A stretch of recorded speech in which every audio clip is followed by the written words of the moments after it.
Hello adventurers, the Asylum Warden here. Have you ever thought about the history of NeverWinter?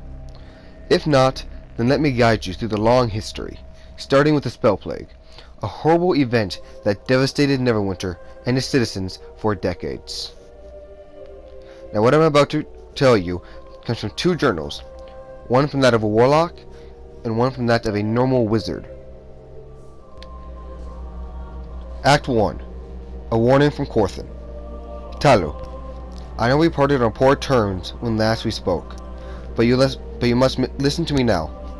I've heard you've been conducting research with a new associate, a spell-scarred elven wizard named Razard. If this is the same person whom I think it may be, you are in grave danger. Nearly a year ago, I was visited by a tall elven wizard by that name who claimed to be researching the Spellplague. His methods were dangerous, and his motives suspect. I feared he was only interested in studying the Spellplague to exploit it for his own ends. I tried to reason with him, but he would not listen. He hired a company of adventurers for an expedition deep into the chasm, claiming he would return with unimaginable power. I never heard from him again. Now, from what we can assume, Razard is more than willing to abuse the willingness and trust of others for his own ends. But we still do not know what caused the Spellplague, or what its true effects are. Let's keep reading, shall we? Disclaimer, I'm also cutting off the end of Journal 1, because it starts to repeat the beginning of the journal. But, what I will tell you, is that it somewhat tells us a little bit about the Spellplague. The Spellplague is a magical anomaly that greatly boosts spell power and manifests itself as a bright blue to purple flame. Mentions of the master swimming in the flames points to it being demon-related. Those touched by the Spellplague either become sick or are transformed into monsters. Now, Razard, in one of Razard's journals, which I will not mention because, once again, it's nothing but really coherent, but that was one thing that really stuck out to me. Master swimming in the flames. So part of me wants to believe that these masters swimming in the flames are devils, and the flame is merely just a way to allow them access to our own world. Act 2. Magic after the Spellplague.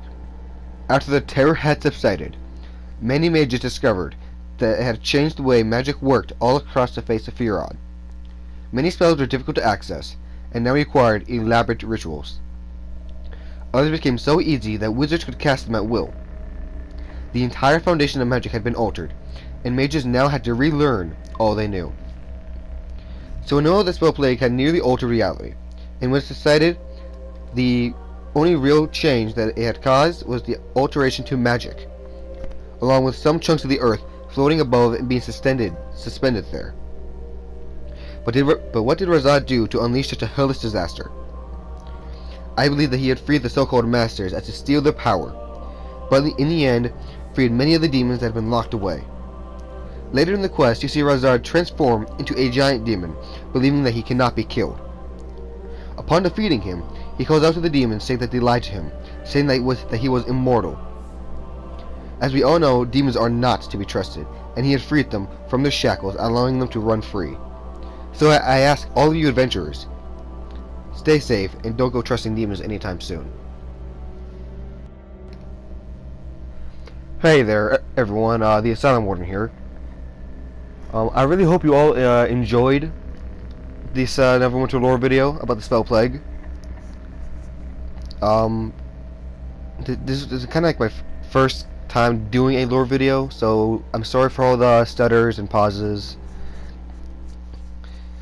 And I do have more planned, and do be ready to hear mention of the Spellplague on many occasions, because the Spellplague was one thing that really altered things within the NeverWinter universe.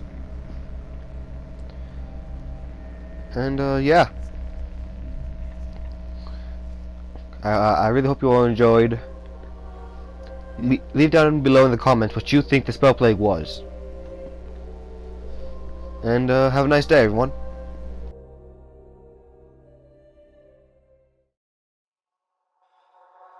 If